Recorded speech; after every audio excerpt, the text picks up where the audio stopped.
suis avec Mathieu Bonnet, bonjour. Bonjour. Vous avez 33 ans et vous avez participé aujourd'hui à cette réunion avec des entrepreneurs en tant que porteurs de projet. Quel est votre projet justement de création d'entreprise ? Alors le projet, il est assez simple dans la compréhension, c'est d'accompagner en fait les entreprises, initialement plutôt les grands comptes et les PME, ETI également, dans tout ce qui est support de communication qui sont projetés en réunion. Voilà. Donc vous l'avez dit simplement tout à l'heure, c'est agence de PowerPoint. Ouais, pour résumer assez simplement, voilà, pour que tout le monde puisse comprendre effectivement. À tout le monde. Tout à fait. Alors comment se passe le déclic ? Comment on passe de salarié à se dire je veux monter ma petite entreprise ? Alors pour ma part, parce que ça reste personnel encore une fois, effectivement c'était une volonté de pouvoir créer de toutes pièces un projet.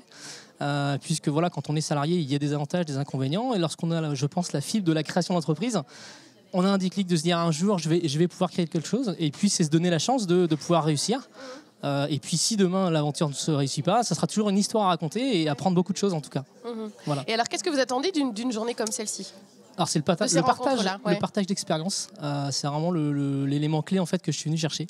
Parce que je pense qu'on a tous à apprendre. Alors je suis encore plus jeune, donc j'ai beaucoup d'expérience à prendre des plus jeunes et des moins jeunes pour éviter de faire des erreurs, on va dire assez basiques. Et puis faire un réseau tout simplement d'entrepreneurs, des difficultés qu'ils ont pu rencontrer et puis on va dire des réussites. Je suis avec Laurent Hertière, bonjour. Bonjour. Alors vous êtes chef d'entreprise, ou je devrais plutôt dire co-gérant, puisque c'est une coopérative que vous présentez ce matin qui s'appelle Vérifiable, une coopérative qui s'occupe de nettoyage industriel. Alors vous avez créé récemment cette entreprise avec d'anciens salariés en fait. Oui, le projet a été monté effectivement avec 5 anciens salariés du nettoyage industriel qui en avaient marre d'être maltraités entre guillemets dans les sociétés la société dans laquelle elles se trouvaient. On nous demandait particulièrement de faire beaucoup de rentabilité, mais pas de qualité spécifiquement et pas de service aux clients. Nous avions un savoir-faire et on a souhaité le valoriser. Notre problème, c'est qu'on n'était pas entrepreneur. Et on s'est tourné vers une structure qui s'appelle l'Ouvre-Boîte 44, qui nous a permis effectivement de monter ce projet, d'y rester en hébergement pendant 4 ans et demi, et au bout de 4 ans et demi, de monter finalement et créer l'entreprise, la Scope Vérifiable, qui existe aujourd'hui depuis 2 mois et demi. Alors ce que vous dites, c'est intéressant, c'est-à-dire qu'on n'a pas forcément la fibre entrepreneur au départ, mais il y a un moment, un déclic où on se dit, faut qu'on y aille parce que nous, on fera peut-être autrement. Tout à fait.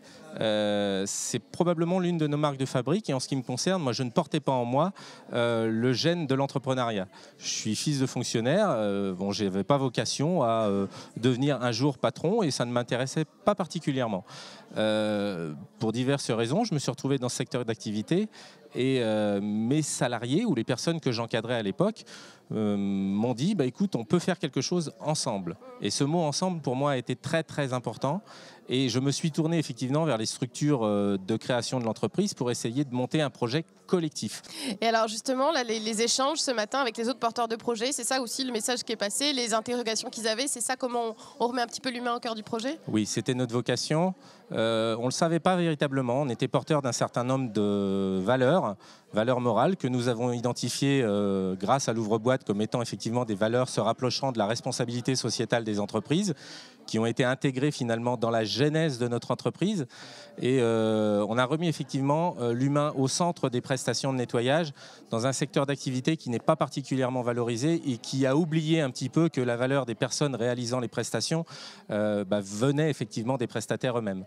Je suis avec 2 porteuses de projets qui portent ensemble un projet commun, Claire Justo et Tiffaine Collineau de Messmaker. Bonjour mesdames. Bonjour. Claire Justo, alors quel est le projet d'activité que vous avez toutes les deux ? En fait, c'est un projet qui s'adresse aux seniors.